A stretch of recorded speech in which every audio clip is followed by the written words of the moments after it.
How can we separate the identity Black from the racial classification Black so that we can move forward with colorblindness without this painful loss of identity?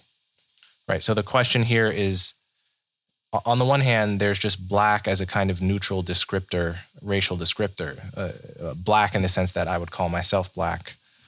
And then there's the notion, there's a sense of the word Black where it's freighted with all kinds of other associations.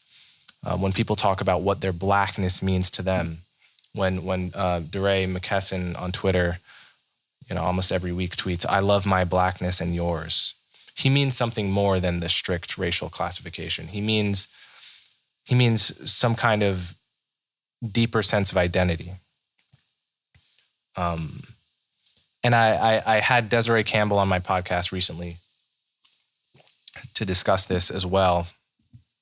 I'm not sure if that has actually, that should be released next week. But we talk at length about, these two different senses of the word Black. And ultimately, what's important to realize here is this is a point about pride and shame and individuality. What does it make sense to take pride in life? And what does it make sense to be ashamed of? Pride and shame have a logic, right? If I develop a skill, it makes sense to feel pride at the end of that path because it's a kind of emotional incentive to keep doing the thing I feel pride about. In the same way, shame, the logic of shame is that, I'm almost punishing myself internally for having done a bad thing and thus making me less likely to do those kinds of things in the future, right? Pride and shame, it's the carrot and stick of your own emotional landscape. But what are you celebrating when you have pride in your race, right? What achievement are you celebrating here? There's no behavior to cultivate, nor is there anything to be ashamed of, right? It's just a category error to feel pride in something you have no control over. That's not what pride and shame properly construed are for. At least that's the way it seems to me.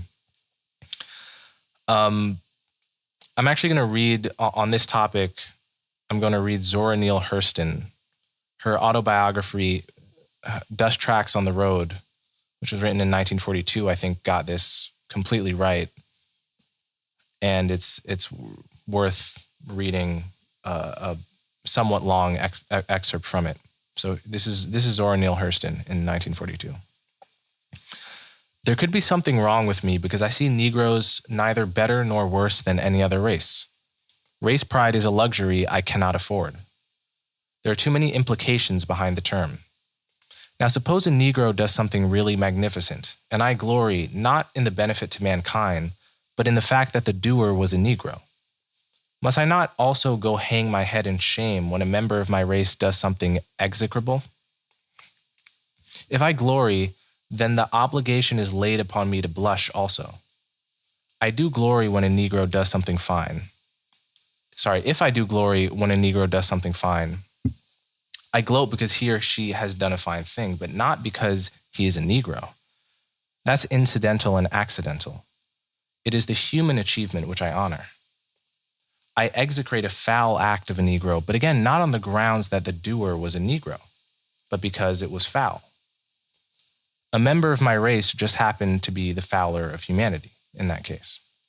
In other words, I know I cannot accept responsibility for 13 million people. Every tub must sit on its own bottom regardless. So race pride in me had to go.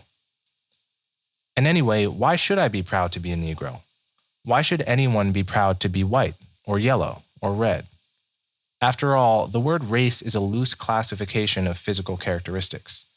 It tells us nothing about the insides of people. Pointing at achievements tells nothing either. Races have never done anything. What seems race achievement is the work of individuals. The white race did not go into a laboratory and invent incandescent light. That was Edison. The Jews did not work out relativity. That was Einstein. The Negroes did not find out the inner secrets of peanuts and sweet potatoes, nor the secret of the development of the egg. That was Carver and Just. If you're under the impression that every white man is an Edison, just look around a bit.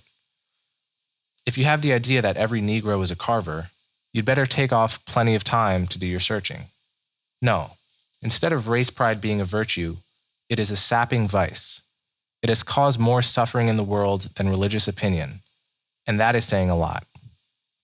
Okay, so that's Zora Neale Hurston from her autobiography, Dust Tracks on a Road.